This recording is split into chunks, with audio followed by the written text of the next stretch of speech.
Now then, Ireland back row forward Aoife Wafer has been unveiled as Energia's newest brand ambassador, furthering enhancing their commitment to powering the future of Irish rugby. And I'm delighted to say that Aoife is with us on the line. Good to chat to you again, Aoife. How are you keeping? Not too bad now. How are you? All good. Talking to you on a Monday evening, is the body fully recovered and raring for road again, or was Saturday one of those particularly taxing ones? Yeah, the French are physical. We were all definitely sore coming home on the bus yesterday from Belfast, but yeah, no, I've had a chance to kind of recover and get myself right for Italy this week. So yeah, we're back into training now tomorrow. And yeah, we'll be raring to go to fix some of the errors that we put out on Saturday and hopefully beat the Italians. Glad to hear it. General feelings on the performance against France? Oh yeah, we're disappointed. We're frustrated and disappointed with that result. Like we were in it and we were fighting with a tier one competition, and like I personally feel like it was a game that we lost rather than France won. I don't even know if that makes sense, but Yeah. I think our own errors and our own kind of penalties let France back into a game that we could have and should have won. It's interesting because you're in this place in the team where you're still relatively new to it. And look, you're by far not the only person who's been speaking like this in the aftermath of the game. You look at your coach and Scott Beamon, and he made the point that this team is beyond the point of being noble losers. I don't think you have ever been in that headspace in this Ireland team anyway, Aoife. So it's not a surprise to hear that that's your assessment of Saturday. Yeah, like obviously I got my first cap in 23. We God, if I remember right, we'd bet Wales in the RDS. Then we'd gone out to France. We'd lost to France. And then we beat Italy in Musgrave. And I'd earned my first cap then, but obviously I tore my hammy then and on a bit of a roller coaster and whatnot and back to now. But yeah, like Ireland went through a stage where obviously we were losing a lot and that kind of thing, and we weren't scoring many points. And these tier one competitions seemed like light years away. Whereas now we're in this position where we feel that we should and could have bet a tier one competition or opposition, but we didn't. And yes, I feel as a group we're really disappointed and we're frustrated with what we put out. But we also had some really good moments in that game, and there's moments in that game that we can be quite proud of how it went and the work that we put in. Even like you look at the line out and that kind of thing, like we've worked really hard on that and it showed at the weekend. But certain moments in the game just got away from us, and I guess against tier one competitions or tier one opposition, like they're going to put you away for that. So it's something that we have to be better at going forward. Why has the line out improved so much? Codders, just one word. Alex Codling. He's an asset for us. So yeah, like very very grateful that we got him back in after WXV1, because God, I don't know what we'd be doing without him. Yeah, he's brilliant. So he is. And like, even it's not just us that think it. Like you talk to Munster players or that kind of thing, and I'm sure they tell you the same thing. But we as a group, like we love him for the character that he is and how much he just loves being himself. Whether it's you come into a line out meeting and he's kind of bopping away in the corner to some sort of dance music or that kind of thing. But yeah, he backs us to be the best in the world, and he gives us the tools to be able to do that. But he's also very honest in what we do in terms of whether something is good enough, and he'll reward us for it, or he'll give us a pat on the back and say it was good, or if it wasn't quite good enough, sure, we'll fix it. And he'll be honest in telling us that it's not good enough. So yeah, like he's a huge asset for us. Because one of the concerns that people might have had going into this year's Six Nations was the fact that the team hadn't been together for a while. Maybe there had been questions around the Celtic Challenge and the standard of that. But I think in certain elements of the performance on Saturday, the lineup being the element really, there was a sense of cohesion, a team that had seemingly been playing together for months on end or had been training together for months on end. So he clearly managed to affect quite a lot in a short period of time. Oh yeah, like, and I think it's handy as well having that kind of continuation of coaching staff going from WXV1 to the Six Nations. So obviously the systems that Cotters has in place and even the language that we're using is very similar, if not the same, to what we've used in Canada. So we were quite cohesive in Canada as a line-out, but like I think it just leveled up again at the weekend, because we had that kind of 4 weeks to prep for it. And we knew what we were trying to do, and we were very, very clear on what we were trying to do and what we had to do in attack and defense. So, yeah, Cotters is very good at getting his points across, and he knows how each player wants to learn and how each player learns. So he's able to adapt his kind of coaching style to certain players. And like he says it all the time, like he sends out a line out menu and there's certain colours on it, and he's like, if you don't like the colours and you think a different colour will help you learn faster, just tell me and I'll do it a different way for you. I don't care if I have to do it 27 different ways. He's like, if it's the best thing for you and it's going to get the best results out of you for the team, then I'll do it. And yeah, like he's very much kind of what's best for the team is what he's going to do. Does the color coded aspect help you? No, it doesn't bother me. But like, there's some of the girls who it might bother. Like, right. But yeah, no, I'm very much like, if you give me a piece of paper with a rake of words on it, like I'll learn it off and I'll have a picture in my head for the game. But yeah, no, some of the other girls, like they learn in different ways. Like everybody's different. And like some girls might look like looking at clips, so he sends them a rake of clips of a certain line I've done in loads of different ways or done by different clubs or different teams, whereas other girls might look at just the words or kind of being like, if like this person needs to go here or here, that kind of thing, and like other people need to walk through it. So he caters for everybody, and he knows how to get the best out of us. If we take your first try on Saturday, had you scored that type of try a million times in training in the build up to Saturday? Yep.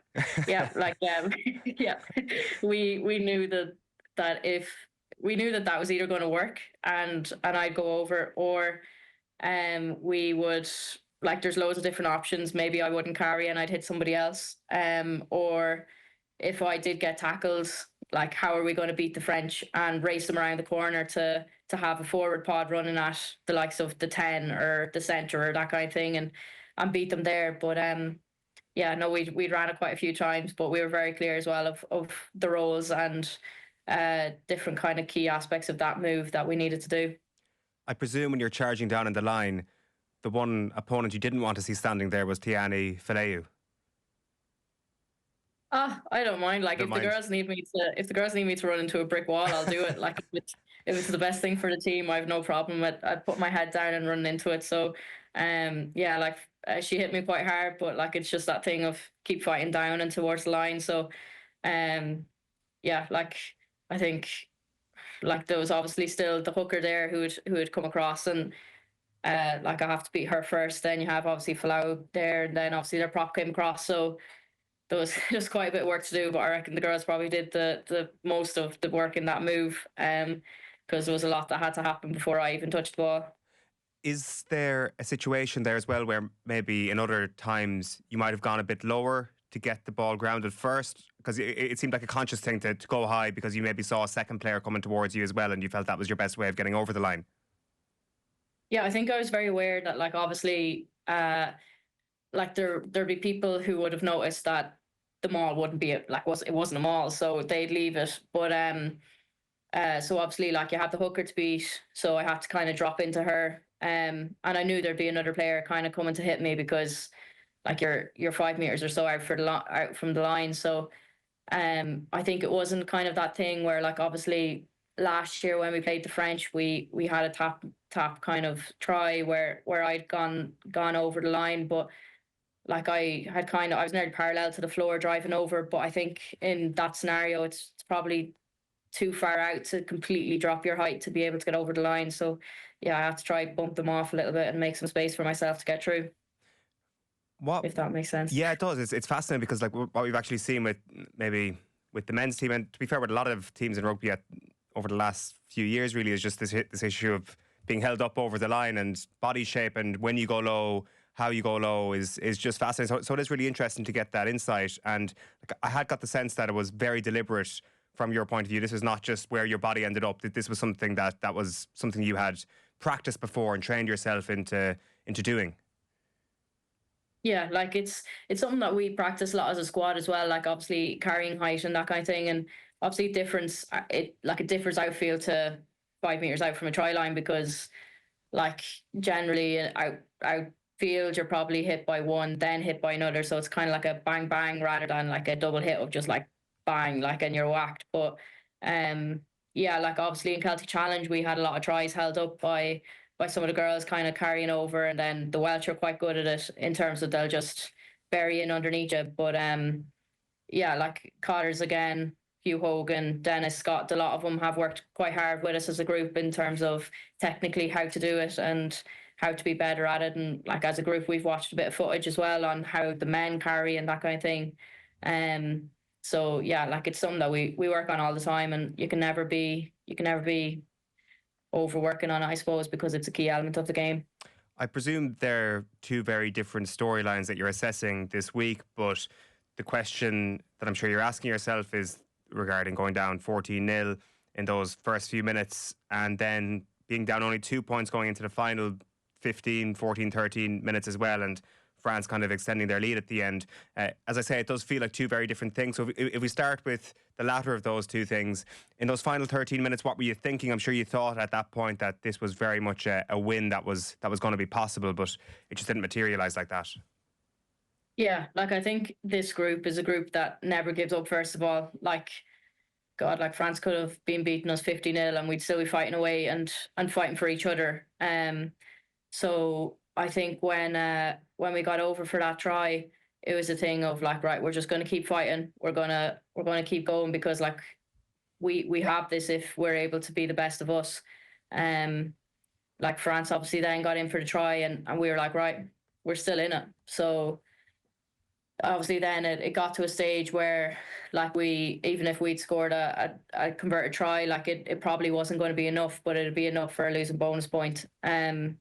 And again, it didn't materialize. But I think it was probably our own mistakes that again let France into it, and kind of get them easy ins rather than them being themselves, I suppose, if you get me. And I'm going to ask the most frustrating question is why the amount of handling errors, or what was that down to on today? I'm sure it's a question again that you're going to be asking yourself this week. Oh yeah, it's something that we'll definitely review like tomorrow when we go into our kind of meetings and our sessions and that kind of thing. Like we will obviously have a team meeting for general play and the general game and that kind of thing, and then we'll obviously split into backs and forwards and your units and whatnot. But like those conversations will be picked up for start of the week anyway, and seeing what we can do. But then going into the latter round, it's all about how we can fix it and like how we can be the best of us going into that Italian game. And I think we've proved before that like we're able to bounce back from defeats and from defeats that hurt and put out results. Because you look at when we lost to Italy last year, and like that's another game that we should have won, and we knew we should have won it, but we didn't, and we didn't put out the results. So it was about going into that Welsh game and fixing our mistakes and again putting out the best of us. But we learned fast, and we pride ourselves on that as well. But we then put out a massive result versus Wales. And it's the same then you go to WXV1, we lost versus Canada, and again, it's probably our own mistakes that let Canada have an easy try or two in the first half, with cards and silly penalties, and then Canada are out of, like, again, at half time we believe we could still do it, but come the end of the game, it was a thing of like we could have bet Canada, but we went out then and bet USA. So this group don't know when to give up, and I think it's something that hasn't always been in an Irish women's setup. But yeah, I think we keep fighting for each other until that whistle goes.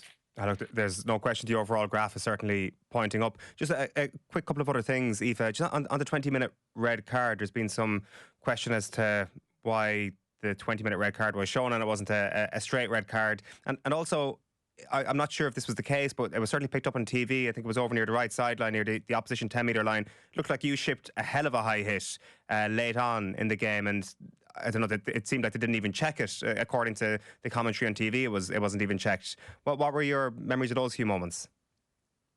Yeah, like to be honest, with Vernier's card, and like you'd feel for her, like, because like obviously it was a huge occasion for her. It was her 50th cap, and um she had shot out of the line. She'd made a really, really good read. And if she would have dropped her height even just a small bit more, like Eve Higgins was cut in half, like, and Eve would tell you that as well, but she didn't, and she hit her head on head.